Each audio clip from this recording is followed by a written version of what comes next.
So you want to become a morning person. I don't know if it's just my pages, but that like 5 a.m. girly productive routine thing is super trendy right now. But I think it's fantastic. Like sometimes trending things suck, but this is one of the ones that I am on board with. I've been a 5 a.m. girly for months, year now. So whether it's like a New Year's resolution for you or something that you kind of always wanted to do, but just are struggling to get to it, I've got 10 tips for mastering the morning routine so that you can become a 5 a.m. person too. First, I want to quickly touch on why would you ever wake up at that time in the morning? First thing, this is mostly just from my personal experience. Yeah, there's science that backs some of it, but I'm going to hit on like the 6 main things that make it important to me. First is productivity. I love how quiet the mornings are. Working from home, I can come and start my work super early before anyone emails me, before my friends have texted me, before my mom has called me. You just have this quiet time to get your work done. I find it also really helps to have like a fresh brain when I'm trying to get like stuff done at work. Number 2 is establishing a peaceful morning routine. No one's bugging you, like you have this time to yourself, but you also have the time to do a peaceful routine. So you're not rushing, you're not scrambling to get things done. You wake up early, you have the time to sit down and make yourself that nice cup of coffee instead of just rushing out the door, tired, hungry, whatever. Third one is more me time. This one I heard is really big with parents.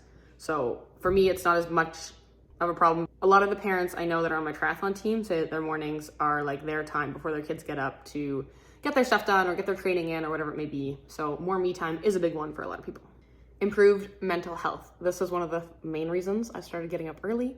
For me, it really helps to start my day by accomplishing something, whether it's getting up early and getting something done at work or getting a video edited. Or honestly, sometimes it just helps to accomplish the task of getting up early. So when I say I'm gonna get up at 5 a.m. and then I do, I feel good about myself immediately. And it just starts the day on a good foot. Big one for athletes is better workouts. Prioritizing your workouts allows you to put all of your energy into that instead of if you're trying to get a workout done at the end of a long work day or a busy day taking care of your kids, whatever it is, your energy is highest when you wake up and then it drains throughout the day. So if you want to have a great workout and that's your priority, it should be first. I like going to my workouts in zombie mode. Like I wake up and I don't think about the workout and I just show up and I get it done before my brain even registers that like we're going to do a tough workout versus like, you know, all day that you have a tough run to do and you think about it all day and you start to dread it and you like hype yourself up in a bad way. And then when it comes to do the run, you're nervous. Just avoid that and don't think at all because it's too early to think. And then for my other northern, I guess far southern people, maximizing daylight hours, especially in the winter. The sun rises at like 8 a.m. and sets at like 4 p.m. So I want to make sure I'm awake for the entire time the sun is up. Those reasons will be a little bit different for everyone, but like they all sound pretty good. Am I wrong? So my 10 tips. Number 1 is bite the bullet. There's so many sources that say you should like ease into it. Wake yourself up 10 minutes earlier every day for a week. No. Set the alarm for 5 a.m. and get up. You're going to be exhausted that entire first day, but that's part of the plan because then when it comes to go to bed early, you'll be sleepy and you can go to bed at a nice decent hour. I would recommend not doing this if you have a huge day at work or you have a massive workout to do. Try to do this on like an off day, maybe ease into it on the weekend or recovery day. It'll be worth it. 2 and 3 are about removing decision-making in the morning. So number 2 is plan your outfit. Remember when we were kids, we used to lay out our clothes the night before going to school? Same vibe. So whether it's like a cool outfit for work or your favorite running leggings, whatever it is, lay out every single piece of clothing you need to put on in the morning. So there's no excuses to be made. You know, when you're cozy in bed and you're like, oh, I don't know if I know where my leggings are. And so you don't get up. Can't happen if they're laid out. Similar vibe, prepping your breakfast. I literally have not gotten out of bed multiple times because I'm like, oh, I just don't know what I'm going to eat. So take that off the table, plan your breakfast. Sometimes I even lay out my bowl and my spoon and my cereal box, whatever. And I personally, if it's a busy day, I like to plan myself a little treat, which in the past has literally been like a brownie at 5 a.m. But sometimes it's just like a new flavor of yogurt or some of my favorite juice, something that fires me up so that when I wake up, I'm like, oh yeah, gotta go downstairs and get that juice. Number 4 is the one that has changed how I wake up and has made my life infinitely better. And this is like the biggest tip I can give, and it is to ditch your phone. Like put it in a different room, whether it's in the bathroom, preferably on a whole different floor before you go to bed. Like I plug my phone into charge downstairs and then I go upstairs to bed. This does a few things. One is that you don't stay up too late just infinitely scrolling. If you wake up in the middle of the night, you can't grab your phone to check the time and then you end up scrolling some more or whatever, looking something up, and you've accidentally been awake or reawakened yourself, so then you can't fall back asleep. If your alarm is on your phone, you grab your phone first thing in the morning. Oh, I got this message, I gotta check. Oh, I got this email, I gotta check. And then you're sucked in, and I've wasted like an hour just scrolling in bed and then being like, oh, I gotta get up. So I find looking at my phone first thing in the morning would make me sleepier again. So I would like look at a few messages and then doze off and fall back to sleep. So this way, when my alarm goes off, I have to get up and go downstairs to get my phone to check my messages. So I'm physically out of bed. For me, for my mental health, I actually don't even check messages and notifications on my phone until after my morning workout or until I've moved my body in some way. Sometimes it's just a walk with Hound or even like taking a shower. But yeah, it's easy for me to like negative spiral in the mornings. So instead of grabbing my phone and scrolling and getting stressed, I just don't look at it. I go to my workout, I move my body, I get my endorphins, I feel good, and then I'll check everything that I need to check. I wouldn't say that part is necessary. I would recommend giving it a try at least. But for sure, phone in a different room. Ideally, don't even look at it until after you've moved your body in a purposeful way, whether it's a workout, yoga, meditation, a shower, skincare routine, whatever works for you. This one's a given, but go to bed early. You're gonna be waking up at 5. You gotta be in bed by like 8 to 10 p.m., depending how much sleep you need. I need 8 hours, so I try to be in bed by like 8:30, asleep by 9. Important thing here is even if you don't feel tired, go to bed. Lie there and just rest and try to sleep, because I find if I'm out in the kitchen doing stuff, I won't realize that I'm tired, and if I go to bed, I'm like, oh yeah, I could sleep.